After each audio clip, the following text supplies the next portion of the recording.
한국직업방송과 연합뉴스TV가 함께 만드는 취업 전문 뉴스 트레이 고용플러스입니다.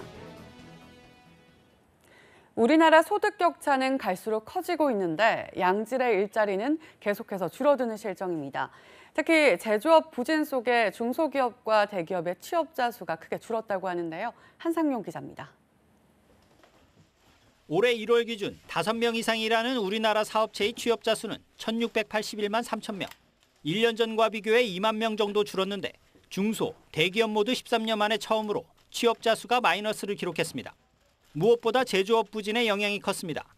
글로벌 보호무역주의 확산에다 미중 무역 분쟁의 장기화, 중국의 경기 둔화 등으로 특히 우리 제조업 업황이 불안해졌기 때문입니다.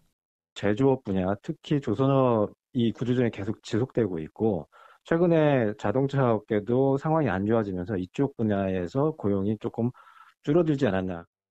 이와 맞물려 글로벌 제조업 체감 경기 지표는 2년여 만에 최저 수준으로 하락했습니다. 세계 경제의 견인차 구실을 해왔던 제조업 경기가 싸늘하게 식은 겁니다. 우리나라 제조업에서 한 달 내 취업 가능한 일자리도 급감했습니다.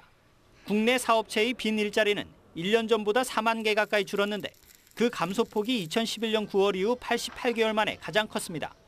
반면 1인 이상 5인 미만의 소규모 업체의 취업자 수는 1년 전보다 3만 9천 명 늘었습니다. 이는 노인 일자리 사업과 지난 1년간 제자리 수준이거나 미비한 증가에 그쳤던 기저효과의 영향으로 풀이됩니다.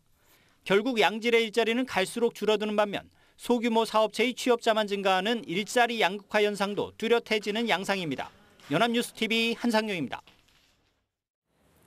우리나라의 소득 격차가 경제협력개발기구 OECD 회원국 중에서 심각할 정도로 커지고 있는데요. 그 속도가 매우 빨라 양극화도 심화하는 모습입니다. 제조업 부진에다 자영업자들의 경영난으로 올해 소득 격차가 더 벌어질 수 있다는 전망도 나옵니다. 이동훈 기자입니다. 2,495명. 우리나라 직장인 약 1,690만 7천 명 중 1억 원 이상의 월급을 받는 사람 수인데 비율로 따지면 0.014%밖에 되지 않습니다. 비율을 조금 높여 상위 0.1% 근로소득자가 1년에 벌어들인 돈으로 계산하면 하위 25%, 443만 5천 명의 소득에 맞먹을 정도입니다. 더 큰 문제는 이런 격차는 갈수록 빠르게 진행되고 있다는 점입니다. 1990년 기준 최상위 20% 평균 소득을 최하위 20%로 나눈 소득 5분위 배율은 3.72배. 이 수치는 지난 4분기 약 30년 만에 약 5.5배로 껑충 뛰었습니다. 고소득층의 소득이 늘 때 저소득층 소득은 오히려 줄어 그 격차가 더 심해졌다는 이야기입니다. 소득 불평등 정도를 나타내는 지니 계수를 OECD 회원국과 비교해봐도 상황은 비슷합니다. 우리나라 지니 계수는 1997년 0.257에 머물렀지만 2016년 0.335로 가파르게 올라 회원국 35개 중 꼴찌에서 5등을 차지했습니다. 상위 1% 계층의 소득이 얼마나 집중됐는지를 보여주는 소득 집중도 역시 7.8%에서 12%로 상승하며 그 증가폭이 두 번째로 컸습니다. 올해도 상황이 좋은 것만은 아닙니다. 제조업 부진, 최저임금 효과가 본격적으로 나타나는 부정적인 영향도 하반기에 있을 것이기 때문에 소득 분배 악화가 개선될 가능성은 좀 낮지 않나요? 다만 정부의 공공일자리 사업 확대와 저소득층 구직자의 생계를 보장하는 제도의 도입이 양극화 속도를 다소 늦출 수는 있다고 전문가들은 진단했습니다. 연합뉴스TV 이동훈입니다. 제조업 부진의 영향으로 5인 이상 사업체 취업자 수가 13년 만에 처음으로 감소했습니다. 통계청에 따르면 올 1월 기준 5인 이상 사업체의 취업자 수는 1,681만 3천 명으로 전년 동월보다 2만 명 줄었습니다. 사업장 규모별로는 299명 이하 중소업체의 취업자 수가 17,000명, 대기업 3,000명보다 많이 줄었습니다. 이는 제조업 경기 부진에 따른 취업자 감소와 건설 경기 영향 때문으로 일각에서는 노인 일자리 사업이 줄어들면서 취업자 수가 감소했다고 보고 있습니다. 탄광에서 광부로 일하다 퇴직한 뒤 24년이 지나서야 난청 진단을 받은 70대 노인에게 법원이 산업재해를 인정했습니다. 뒤늦게 진단을 받았지만 광산 작업으로 인한 질병이라는 건데요. 나확진 기자가 전합니다. 30, 40대 때 12년 4개월간 광산에서 탄을 캐고 땅을 파는 작업을 한 A씨. 광부 일을 그만둔 지 24년이 지나 70세가 되던 해 병원에서 소음성 난청 진단을 받았습니다. A씨는 근로복지공단에 난청을 이유로 한 장애급여 청구를 했지만 지난해 6월 공단은 업무 때문에 난청이 발생했다고 보기 어렵다며 지급을 거부했습니다. 24년 전 탄광을 그만둔 데다 이제 70대에 접어든 고령임을 감안하면 노화에 따른 노인성 난청일 뿐 광산 일을 하며 생긴 소음성 난청이 아니라는 이유였습니다. A씨는 법원에 소송을 냈고 서울행정법원은 최근 A씨의 난청이 산업재해로 인정된다고 판결했습니다. 재판부는 재해가 업무 때문에 발생했을 때뿐 아니라 악화된 때에도 산업재해로 인정된다면서 A씨의 난청이 장기간 광산 작업으로 노출된 소음 때문에 발생했거나 그로 인해 노화에 따른 자연적 진행보다 빨리 악화됐을 수 있다고 인정했습니다. 또 소음성 난청으로 인정되려면 85데시벨 이상의 소음에 3년 이상 노출돼야 하는데 A씨는 최대 100데시벨이 넘는 소음에 12년 이상 노출됐다고 법원은 설명했습니다. 이 판결이 확정되면 A씨는 공단으로부터 산재 인정에 따른 장애급여를 받을 수 있게 됩니다. 연합뉴스TV 나확진입니다. 얼어붙은 소비 심리에도 명품 시장에서는 예상치 못한 매출 상승이 이어지고 있습니다. 동시에 초저가, 실속형 시장도 꾸준히 넓어지고 있다고 하는데요. 이동훈 기자입니다. 지난해 4분기 신세계, 현대, 롯데백화점의 해외 명품 매출은 재작년보다 평균 10% 넘게 뛰었습니다. 가계 소득이 크게 늘거나 소비 심리가 개선되지도 않았는데 가격 대비 심리적 만족감을 중요시하는 20, 30대의 영향이 컸기 때문입니다. 주요 백화점의 20대의 해외 명품 매출 신장률은 20%대 중반부터 많게는 30%대까지 이릅니다. 40, 50대 증가율은 한 자릿수에 그치거나 10%대에 머물러 큰 차이를 보였습니다. 동시에 저가형, 실속형 소비도 꾸준히 늘고 있어 소비의 양극화가 뚜렷해지는 양상입니다. 실제 불황에 빠진 패션 업계의 한 저가형 브랜드는 작년에 다른 중고급 브랜드를 제치고 매출 1조 원을 넘겼습니다. 천원숍으로 유명한 한 소매 브랜드는 매출이 2014년 8,900억 원에서 재작년 1조 6,400여억 원으로 3년 만에 2배 가까이 증가한 데 이어 지난해는 2조 원을 돌파한 것으로 추산됩니다. 전문가들은 이 같은 패턴이 전형적인 불황형 소비 형태라고 진단합니다. 거시 지표들이 나빠지면서 경기 불황이 지속되고 있고요. 여기에 소득 불평등이 강화된 부분 역시 소비 패턴의 변화에 영향을 주고 있는 것으로. 국민소득 3만 달러 시대가 열렸지만 일자리 문제에다 초저가형 필수품에 집중된 소비 형태 등이 겹치면서 소비 양극화가 고착화하는 게 아니냐는 전망도 제기되고 있습니다. 연합뉴스TV 이동훈입니다. 올해 들어 생활 물가가 계속해서 오름세를 보이고 있습니다. 햄버거, 커피는 물론 빵과 고추장 등 각종 식품 가격이 뛰고 있는데요. 정부는 오름폭이 크다고 보고 가격 안정 방안을 추진하기로 했습니다. 조성음 기자입니다. 연초부터 시작된 먹거리 가격 인상이 계속 이어지고 있습니다. 햄버거, 커피 등 외식 물가에 이어 빵과 고추장 등 가공식품 물가도 줄줄이 오르고 있는 겁니다. 빵과 케이크 등의 가격은 평균 5% 오르는가 하면 고추장과 된장 등 일부 제품 가격도 6%에서 9% 인상됩니다. 여기에 아이스크림도 20% 정도 오를 예정입니다. 2년 연속 최저임금이 올라 인건비가 상승한 데다 원료비 또한 증가했기 때문입니다. 가공식품 물가 상승세가 심상치 않자 정부도 팔을 걷어붙이고 나섰습니다. 소비자 물가 상승률은 1월 0.8%, 2월 0.5%를 기록하는 등 2달 연속 1%를 밑돌고 있지만 가공식품의 가격 상승폭은 한국은행 물가안정 목표치인 2.0%를 웃돌고 있습니다. 정부는 식품업계와 간담회를 여는가 하면 제대로 된 가격 정보도 제공하겠다고 말했습니다. 한국소비자원, 소비자보호단체 등과 협력하여 원가 분석 결과와 가격 정보를 제공해서 시장 경쟁과 소비자 합리적 선택을 촉진해 나가겠습니다. 또 가공식품 원료로 사용되는 찹쌀 3,000톤의 낮은 관세를 적용해 들여온 뒤 대형마트와 함께 할인 행사에 나설 계획도 세웠습니다. 연합뉴스TV 조성음입니다. 주 52시간제 도입 이후 직장인들의 여가 시간이 늘면서 자기개발이나 취미 활동을 위한 지출도 크게 증가했습니다. 한국은행과 통계청에 따르면 지난해 가계 교육비 지출은 약 42조 2,500억 원으로 재작년보다 1조 3천억 원가량 3.2% 늘었습니다. 교육비 지출 증가율은 2009년 이후 가장 높은 수준입니다. 이는 야근이 줄고 개인 시간이 많아지자 퇴근 후 어학원이나 문화센터를 찾는 젊은 직장인들이 늘어난 것으로 풀이됩니다. 오락 문화 지출은 67조 2천여억 원으로 전년 대비 4.6% 늘면서 7년 만에 가장 높은 증가율을 보였습니다. 국내 10대 그룹 상장사의 사회이사 4명 중 1명 정도는 권력기관 출신인 것으로 나타났습니다. 재벌닷컴이 10대 그룹 상장사 95곳의 주주총회 안건을 분석한 결과 사회이사 후보 129명 중 26.3%가 장차관이나 판검사, 국세청, 공정거래위원회, 금융감독원 출신인 것으로 집계됐습니다. 세부적으로는 판검사 출신이 12명으로 가장 많았고 장차관, 국세청, 금감원 순이었습니다. 권력기관 출신을 임명하면 총수나 사주 일가의 견제 기능이 약해져 지배구조 개선, 기업 투명성을 높이기 위한 사회이사 제도 도입 취지가 떨어질 수 있습니다. 겨울잠을 자던 개구리가 깨어난다는 경칩이 지나고 어느덧 완연한 봄 날씨가 찾아왔습니다. 꽃묘장에서는 봄꽃이 활짝 피었고 농사를 준비하는 손길도 바빠지기 시작했습니다. 이상현 기자입니다. 형형색색의 꽃들이 꽃망울을 터뜨렸습니다. 봄의 전령이라 불리는 펜지도 꽃을 활짝 피웠습니다.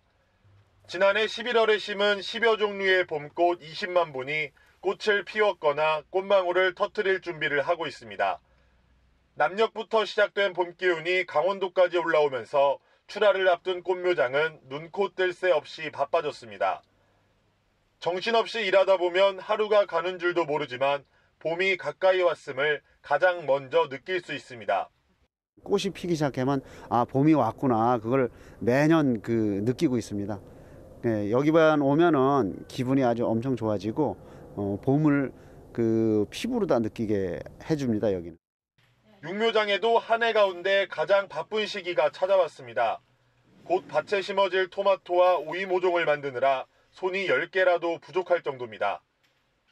자칫 고객들의 한 해 농사를 망칠까 싶어 주문 일정에 맞추기 위해 모든 공정이 쉴 새 없이 돌아갑니다. 더 이상 예약을 받을 수 없을 만큼 쏟아지는 주문량에 직원도 더 뽑았습니다. 주문도 많고요. 그러니까 주문에 맞춰서 저희가 이제 하루하루 일을 해가는데 저희가 이제 할 수 있는 최선의 해갖고 다 짜서 그날 할 수 있는 거를 다 맞춰놓은 거죠.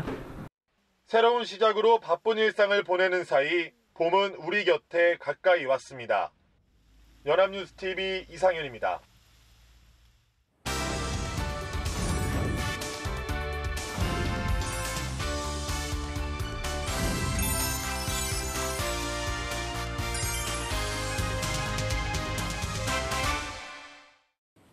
사회적으로 핫한 이슈를 키워드로 알아보는 핫키워드 시간입니다. 안치홍 아나운서 안녕하세요. 안녕하세요.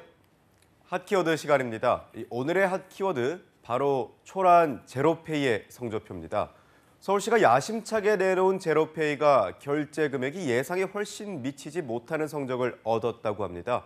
핫키워드에서 살펴봅니다. 네, 제로페이는 소상공인의 카드 수수료를 줄이기 위해 서울시에서 야심차게 준비했던 결제 서비스로 수수료 과정을 생략했기 때문에 당초 소상공인들에게 큰 도움을 줄 수 있을 거라고 예상을 했잖아요. 그렇습니다. 이 제로페이는 소비자가 가맹점에서 물건을 살 때 전용 앱을 통해 가맹점 QR코드를 찍으면 소비자의 계좌에서 바로 판매자의 계좌로 돈이 이체되는 결제 방식인데요. 이 때문에 신용카드나 체크카드의 결제 과정에서 발생하는 카드 수수료, 부가 통신업자 수수료 등의 중간 단계가 없어서 소상공인에게 다수나마 경제적 활로를 마련할 거라 예상했던 터였습니다. 네, 그래서 저도 제로페이가 나왔을 때 많은 기대를 했는데 실적은 좋지가 않나 봐요. 네, 일단 1월의 실적을 살펴봐야겠습니다. 제로페이는 지난 12월 20일부터 시범 서비스를 시작했는데요. 그래서 사실상의 첫 달 실적은 1월의 실적으로 판단해야 합니다. 이와 관련해 국회 정무위원회 소속 자유한국당 김종석 의원이 올해 1월 결제 실적을 금융감독원에서 받아 발표했는데요. 1월 동안 실적은 8,633건, 결제 금액은 약 1억 9,949만 원으로 집계됐다고 합니다. 그런데 지난해 월 평균 국내 개인 카드의 결제 건수는 15억 5천만 건, 결제 금액은 55조 원이었던 걸 감안한다면 제로페이의 결제 건수는 불과 0.0006%, 이 결제 금액은 0.0004%에 미치지 못하는 거죠. 네, 개인카드가 신용카드, 체크카드 등을 합치고 전국적으로 이용되었다는 점을 감안해도 상당히 미미한 실적이라는 생각이 듭니다. 네, 그렇습니다. 1월 31일 기준으로 제로페이에 정식 등록한 가맹점은 4만 6천여 곳인데요. 이렇게 보면 한 달간 가맹점당 거래 실적은 0.19건, 거래 금액은 4,278원에 그칩니다. 그런데 제로페이를 시행한 이후에 지난 1월까지의 결제 금액은 총 2억 2천여만 원이었는데요. 이렇게 되면 서울시와 중소벤처기업부가 올해 책정한 제로페이 홍보 예산인 98억 원의 50분의 1에도 미치지 못하는 금액이 됩니다. 네, 참 야심차게 준비했던 제도인데 이렇게 기대에도 못 미치는 성적표를 받은 그 이유는 뭘까요? 네, 일단 가맹점 수가 턱없이 적습니다. 1월 31일 기준으로 제로페이에 정식 등록한 가맹점은 4만 6,628곳인데요. 그런데 서울시에 등록한 자영업자가 66만 명이니 10분의 1에도 미치지 못하는 수가 됩니다. 이렇다 보니 소비자들이 제로페이를 쓰려고 해도 쓸 수 있는 매장이 없으니 몇 번을 쓰려고 노력하다가 결국 포기하게 되는 거죠. 네, 소상공인 입장에선 제로페이를 쓰면 경제적으로 도움이 될 것 같은데 왜 가맹점으로 등록을 하지 않는 건가요? 네, 이 수수료율이 신용카드와 비교했을 때 사실상 큰 차이가 없기 때문입니다. 제로페이는 판매자가 내는 수수료가 연매출 8억 원 이하의 자영업자의 경우 수수료가 0%이기 때문에 제로페이로 불리는데요. 그런데 사실 연매출 3억 원 이하의 영세 소상공인의 경우 이미 신용카드 우대 수수료율을 적용받아 실질 수수료율이 0.1에서 0.4%까지 떨어지기 때문에 제로페이 가맹점으로 등록한다고 해서 혜택이 대단히 크지 않다는 게 문제죠. 연매출 10억 원 이하의 소상공인의 경우에도 부가가치세 매출 세액 공제 한도를 적용하면 실질 수수료율은 0.1에서 0.4%로 떨어지기 때문에 소상공인 입장에선 굳이 제로페이를 가입할 이유가 없다는 겁니다. 네, 그런데 소비자 입장에서도 제로페이를 사용하면 소득 공제가 된다고 했잖아요. 그렇다면 소비자의 요구로 제로페이가 늘어날 가능성은 없을까요? 네, 우선 이 화면을 보십시오. 바로 서울시가 홍보한 제로페이 영상인데요. 광고 영상만 보면 제로페이를 사용할 때가 이 신용카드를 썼을 때보다 1년에 47만 원을 더 받을 수 있을 것 같습니다. 그런데 이 셈법엔 다소 함정이 있습니다. 여기서 47만 원을 환급받을 수 있다는 건 연소득이 5천만 원인 근로자가 1년에 2,500만 원을 제로페이로 쓰면 연말정산 때 75만 원을 돌려받아 같은 금액을 신용카드로 썼을 때보다 환급받는 돈이 47만 원이 더 많다는 내용입니다. 네, 상당히 오류가 있네요. 이 연소득이 5천만 원 직장인을 기준으로 잡은 것도 너무 소득 기준을 상향 평가했고 게다가 소득의 절반을 제로페이로 소진해야 된다는 뜻이잖아요. 네, 그렇습니다. 그런데 보셨다시피 제로페이 가맹점은 턱없이 적습니다. 더욱이 40%라는 공제율은 아직 법 개정 과정을 거쳐야 하기 때문에 정확한 공제율도 아닙니다. 이 때문에 당초 발표했던 제로페이의 장점에 상당 부분 허점이 있다는 지적이 잇따르고 있는 겁니다. 예상보다 부실한 실적에 서울시는 모바일 티머니와 제휴하거나 한강공원, 어린이대공원 할인 등의 혜택을 통해 제로페이 보급을 장려하고 있지만 이 제로페이의 실질적인 성과는 여전히 지켜봐야 할 문제로 보입니다. 네, 민간에서 다양한 모바일 결제 서비스가 나오고 있는 상황에서 제로페이가 살아남을 가능성은 얼마나 될까요? 영세 소상공인의 수수료 절감을 위해 탄생한 제로페이. 일단 만들어졌으니 기왕이면 좋은 성과를 내어 영세 소상공인은 물론 소비자도 함께 윈윈하는 제도가 되었으면 좋겠는데 갈 길이 여전히 멀기만 느껴집니다. 보다 효과적인 개선을 통해 보다 발전적인 제도로 정착되길 희망하겠습니다. 지금까지 하키워드 안치홍 아나운서였습니다. 고맙습니다. 고맙습니다. 지금까지 투데이 고용 플러스였습니다. 오늘 저희가 준비한 내용은 여기까지입니다. 함께해 주신 여러분 고맙습니다.